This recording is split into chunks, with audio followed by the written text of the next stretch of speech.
Il faut retenir que le 20 mai 2025, mon parquet a été informé par le Bureau central national d'Interpol Ouagadougou de ce que suite à une opération de lutte contre la traite des personnes organisée par le Bureau central national Accra, de concert avec l'unité en charge de lutte contre la traite des personnes de la police nationale ghanéenne, le 22 ressortissants burkinabés qui s'adonnaient à des activités de commerce pyramidal qu'on appelle couramment net, ont été interpellés.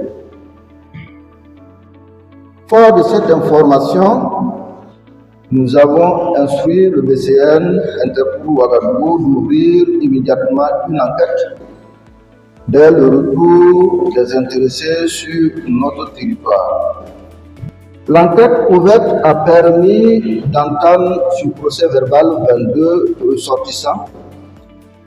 Les auditions de ces derniers ont permis d'identifier 9 présumés auteurs d'escroqueries de Punet, dont certains faisaient déjà l'objet de recherches par nos unités de police judiciaire. Il ressort que les cerveaux de ce vaste réseau d'arnaqueurs appelé leader se nommerait Ido Seydou, qui est déjà sous mandat de dépôt depuis le 26 mai 2025, Zungrana Youssouf, Deme Lassina, Ombassere Abdul Fatao et Ginko Hakim, qui faisaient partie des 22 rapatriés. Il y a également Berthe Siaka, un certain John Sena du business, sans autre précision, toujours en cabale au Ghana. Ces derniers sont cités comme étant des formateurs en stratégie, mais également étaient les tenanciers des maisons où les rapatriés étaient séquestrés. La formation de ces leaders plutôt dispense, appelée stratégie, n'est rien d'autre qu'un enseignement des différents modes opératoires, des différentes façons d'impacter les victimes en jouant sur leur psychologie, en jouant donc sur leur centre d'intérêt, en jouant sur leur crédibilité.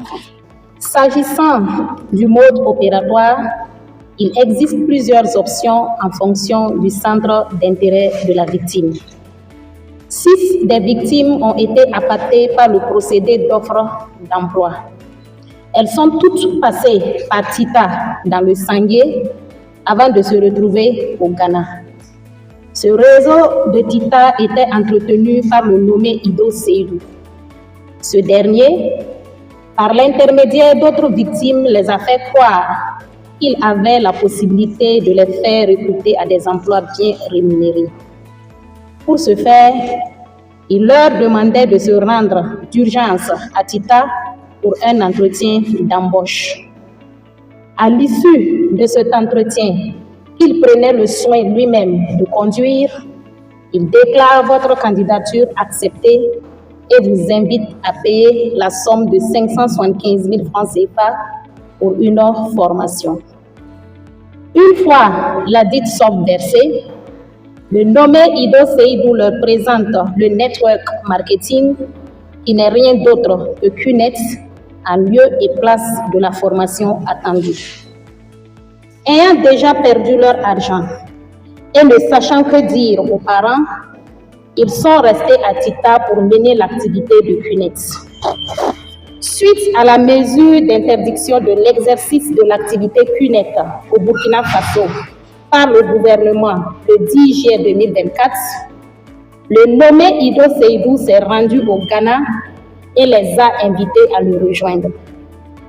C'est ainsi qu'elles se sont retrouvées au Ghana en faisant croire aux parents que c'est pour y poursuivre leur formation. Y étant, elles ont été contraintes à créer des comptes QNET, même au nom de leurs parents, moyennant des sommes qui leur ont été envoyées par ces derniers. Les autres victimes, au nombre de 7, ont été appâtées directement au Ghana par des amis ou connaissances dans l'espoir d'intégrer des clubs de football ou même des académies de foot. Ces derniers, pour les convaincre qu'ils gagnent bien leur vie en Europe, n'hésitent pas à poser dans des endroits luxueux comme les aéroports, les salles de gymnastique et même dans des terrains de football.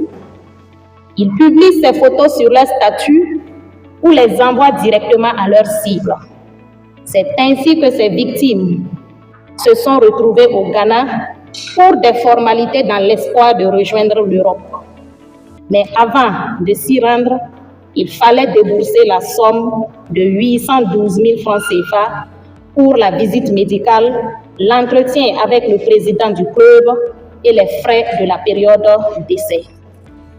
Après le versement de cette somme, elles sont invitées d'urgence quelques jours après au Ghana au motif que leur intégration est validée. Une fois au Ghana, elles sont logées d'abord dans un hôtel pendant 72 heures à une semaine, le temps de payer d'autres frais pour le séjour au Ghana, le visa pour l'Europe et le passeport dont les montants varient entre 800 000 et 3 millions de francs CFA. Une fois ces sommes versées, le nommé Ido Seydou et sa bande les entretiennent sur le network marketing. Ils décrivent comme une activité d'avenir et les invitent donc à l'exercer. Face à leur refus d'intégrer ce réseau, ces victimes sont séquestrées dans une maison à Olebou, à Accra, dépouillées de tous leurs biens avant de se voir confisquer leur téléphone portable dont ils prennent désormais le contrôle. Dès lors, ces victimes n'ont accès à leur téléphone que pour soutirer de l'argent à leurs parents en leur faisant croire que tout va bien et que leur rêve est en train de se réaliser. Les leaders de la bande les obligent à suivre une formation de vente en ligne pyramidale pendant des heures interminables pour leur enseigner les techniques d'escroquerie en vue d'appâter de nouvelles victimes. N'ayant généralement pas le choix, face aux pertes déjà subies et aux mauvaises conditions de vie qui sont désormais les leurs, le tout dans l'espoir de gagner leur vie, ces victimes s'adonnent aussi à ces pratiques. Il est à noter qu'au-delà de ces deux modes opératoires, les appâts sont diversifiés et se font en fonction du centre d'intérêt de la victime, comme l'a si bien dit Monsieur le procureur.